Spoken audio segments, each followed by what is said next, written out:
Hello and welcome to the show. I am here today on automation with a little bit of a challenge. You guys wanted to see me try and put together a jelly car. If I could build a jelly car on automation and take it to Beam and it act, well, like a jelly car. Now, the important characteristic is not just have wobbly suspension that bounces around, that's easy to do. The most important characteristic of all is its ability to roll over, preferably at as lower speeds as possible. 20 miles an hour, if the car's going around in a circle, it should be able to roll over. Now, to achieve this is actually quite difficult. This is kind of the base vehicle that I'm going to be working on. The actual vehicle, the actual engine, car design and so on is not massively important. It's got a 300-ish horsepower V8 in this one. Doesn't really matter. Speed, it needs enough power to be able to, you know, get going a little bit. It needs enough power to be able to pull itself along and pull itself up onto two wheels, but it doesn't need to be crazy. This is a very, very quick engine that I just stuck in the car. It's an okay amount of torque. It's all-wheel drive. All-wheel drive helps, of course, all the wheels being driven helps pull the car over. Now, I've got as big a tyres as I can on this. I also went for this particular body style for two reasons. First of all, it is the narrowest. My brake lights are apparently messed up. Don't know why. But this is the narrowest body style that I could find, the narrowest track width. Now, that should help. The narrower the car, the less stable it's going to be. And I'm thinking like it's got a fairly, you know, a fairly high centre of mass going on here. That seems like a fairly high centre of mass as far as vehicles go. Now I was initially having it with off-road stuff. What did I have suspension-wise? Shall we go back all the way over here? I did actually have it on the solid axle coils, figuring off-road I could get the car higher. You know, a higher centre of mass would be good. However, I have since swapped to the double wishbones. The reason being is camber. Now, the suspension tuning is probably going to be the most important aspect here. So, important things. First of all, we have the ride height as high as we can go. That is as high as we can have it on the double wishbones. We can have it slammed. It actually looks like a sensible car when it's down there. We need it as high as it can go. High centre of mass. Now, camber is important on this one. We want to have... Actually, can we get positive camber on here? I guess we can have positive camber. Now, instinctively, you want to say... we can't have very much positive camber. Instinctively, people, when it comes to jelly cars and rolling over, people want to say positive camber. However, from the many times I have built them on Forza, now I don't know how it's going to work on Beam when we convert the car. Jesus, this goes a bit mad. However, okay, that's a lot of camber right there. I'm not sure how that... that's impressive amount of camber. That might be a bit too much. Basically, when we have a lot of negative camber, when you turn a corner, when you get the car a little bit up onto two wheels, because then your contact patch keeps increasing, you actually then have more and more grip. If you have a lot of positive camber, once the car starts leaning over, that positive camber actually causes issues. The positive camber will then, give you a lot more trouble because you have less and less tyre, there's less and less grip to essentially pull the car over. I'm not sure if that's going to be, that might be a bit too much camber. I'm really curious to see how this is going to transport out over onto Beam. Now, suspension is the actual springs and dampers and so on. Sway bars, we probably want them as stiff as possible. Now, because what we want is we want as much energy being transferred through the car. We don't want anything really being... if we're going to get it to roll, we don't want anything taking away any of the momentum essentially on the car for it going over. That tends to be how we get things to work as best as possible, although what we do with the suspension is always a curious one. You go very soft suspension, of course, naturally you get the car bouncing around, but bouncing around potentially takes away a little bit of that roll force, if you like. Shall we go? I don't know how. Let's go with... We're going to go with as soft a suspension as possible. Now, we're potentially going to come back. That's not actually that much softer. We're going to go with very soft suspension in the hope that the bouncing around might be able to get the car up onto its side, and once it's up onto its side, that should be enough to see it fall over. We're going to give it a try, certainly with this amount of camber. Let's go find out. Let's go and find out what this car does. So, here is our mad contraption actually in the game. I have got locking diffs that I'm probably going to want everything locked because it's not going to be doing sensible things, this car. I guess we're going to go and drive... Oh, good God! Does it fall over? I think actually the soft suspension is not the way to go here.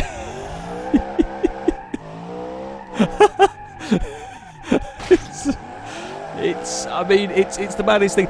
To be fair to the car, jelly cars will normally work best on full slicks. They don't actually, well, I mean, we can only go on to semi-slicks here.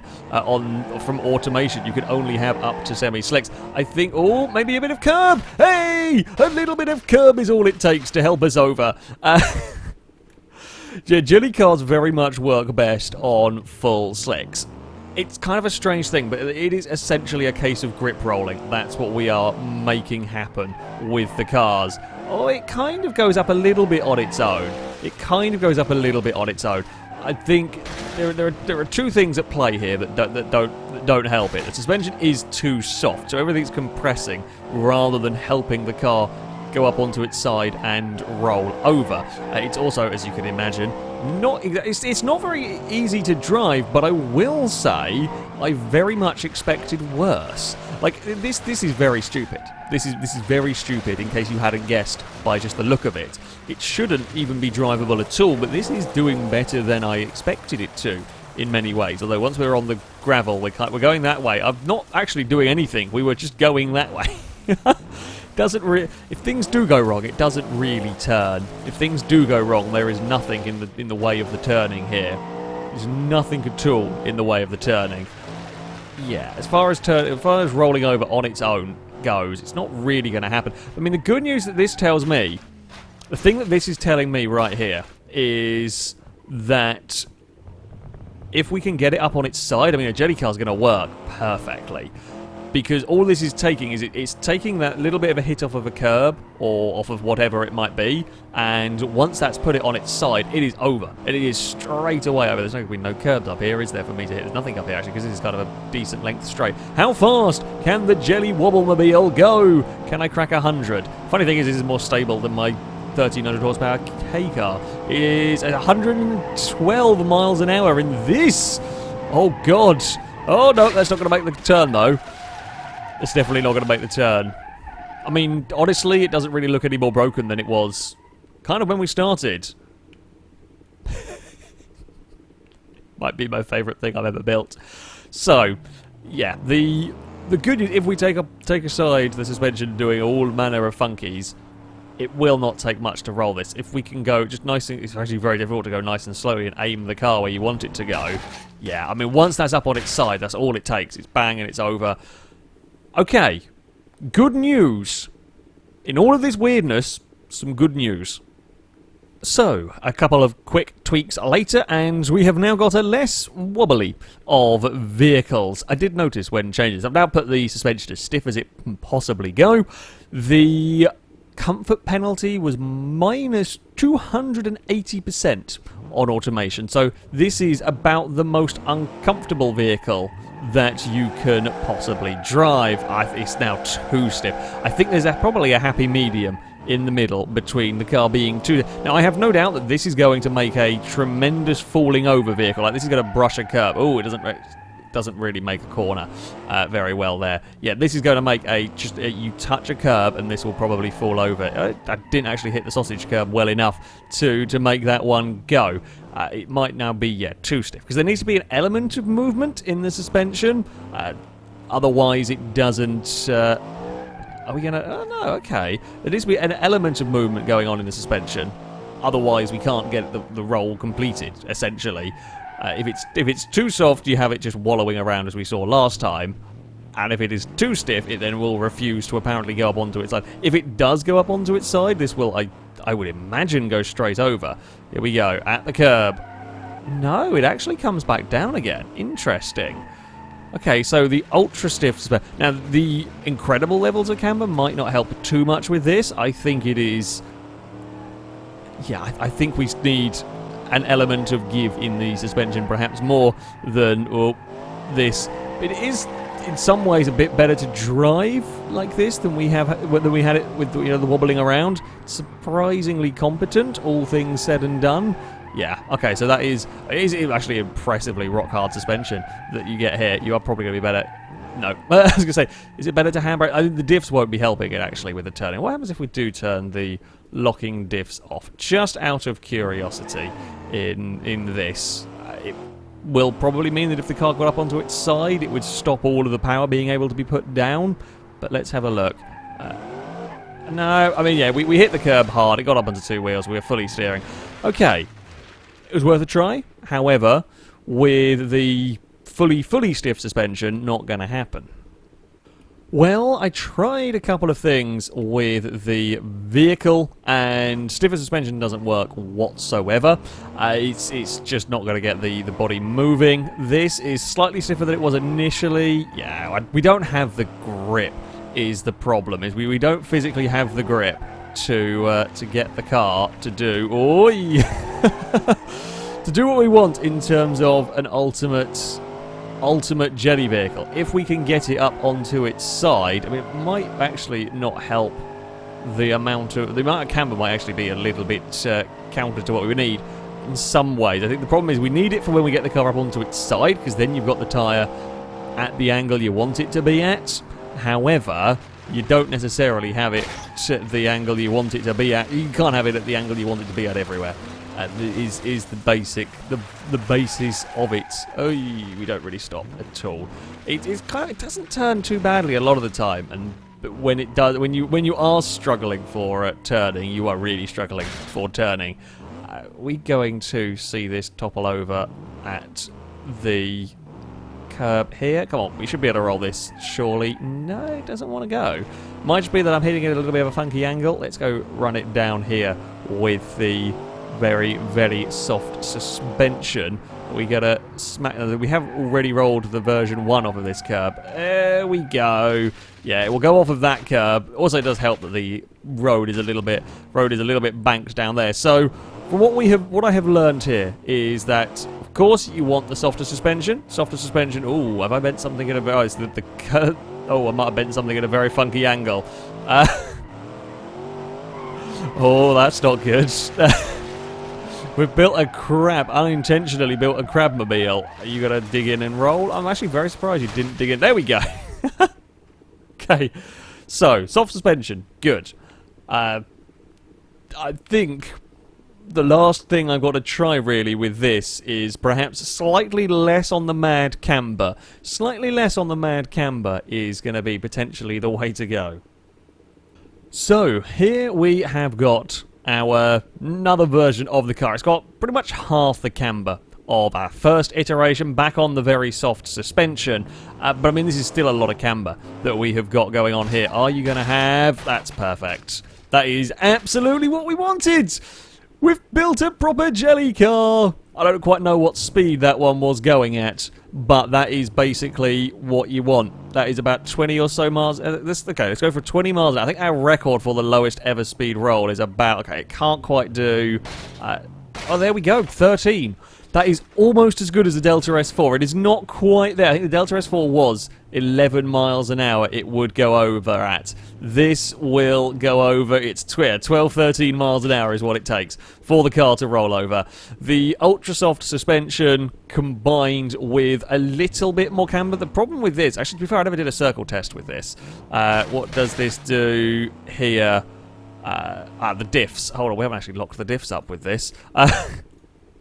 Yeah, this thing here I don't think will actually go over down the straight. Yeah, so the too much it will go over eventually. It's not quite as good as the other car. So with the too much camber that we see on the first version, if you like, it won't have the grip. Yeah, that thing is really... That just snaps. It doesn't have the grip when you turn the wheels, because the wheels are so leant over. When you steer with this, it doesn't actually... Yeah, it doesn't get the grip, because it will just skid down the road. The wheels are so leant over, there's such a tiny contact patch with the floor. It's not to do with the suspension being funky, it's to do with the wheels just not having the contact patch with the floor. It just physically won't go over because it's just skipping across the floor on its own.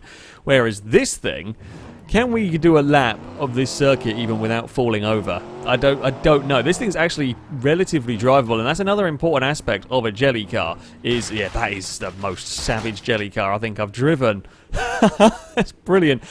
One of the other important characteristics, although I do tend to forgive it if it isn't, is the jelly car is supposed to be as drivable as possible. A jelly car is supposed to drive normally, you know, in a straight line. It's not supposed to wander around. And then when you get to a corner, that's when it all gets completely and utterly stupid, because it simply can't take a turn without falling over. This is basically, well, I mean, this is perfect. This is exactly what you want from a jelly car. It will I mean, it doesn't handle, all things considered, it doesn't handle abysmally. It does not handle abysmally. I've driven a lot worse jelly cars that kind of wander about across the road. This will go in a straight line, no problem. But as soon as you go round a corner, you are in heaps of trouble. Oh god, you're in heaps of trouble under braking as well. Okay, this is it. We're going for that lap without rolling here. How far can I get around the lap?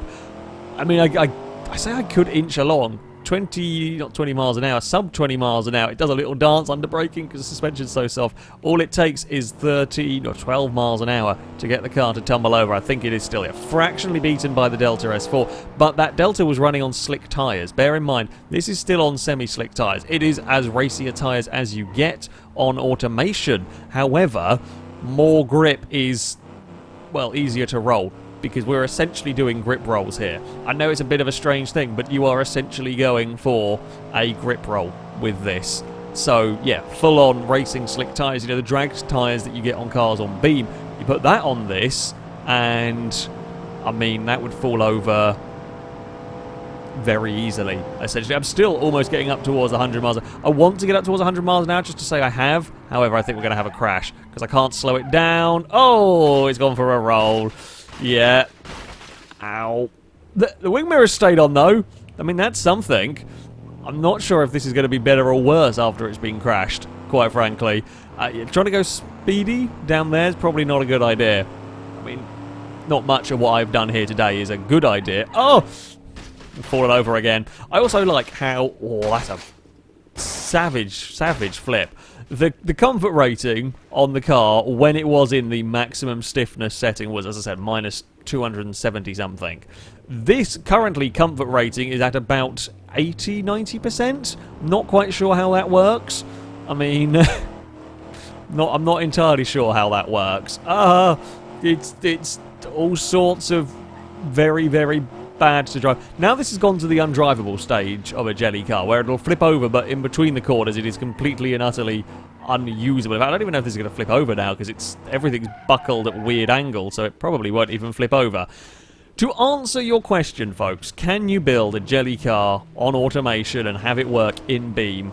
Yes. And it will fit all of the most important criteria of a jelly car. It will roll over at unbelievably low levels of speed, but it can still be remotely controllable. Like this is at the completely and utterly uncontrollable level. It won't go in a straight line. You are fighting it constantly.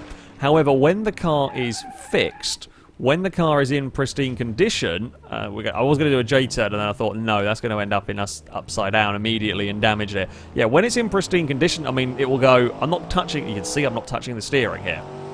That's going to drive in a straight line. You've got to be very mindful with the brakes. You get a lot of wheel hop as it dives under braking. It will wobble, it will bounce around. This is a perfect jelly car. It does absolutely everything that you want a jelly car to do. You will have to keep the diffs locked, because otherwise it'll go up on its side and it'll spin the wheel up in the air and you won't get any drive, and then you will probably stop going. Oh, no, we're going to have another big crash. It really works. It really works very well indeed.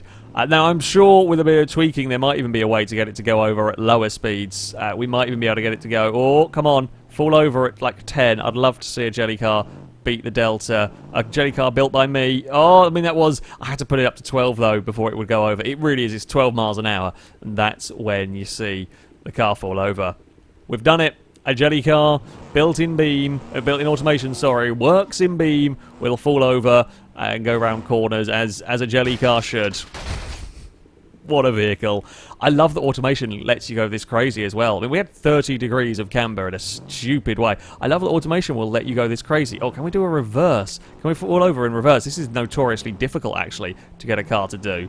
Can we fall over in reverse? Yes, we can at 14 miles an hour. Even better. That is going to be it for this video. Perhaps one of my madder creations, and that's saying something. Thank you very much for watching, and until next time, goodbye.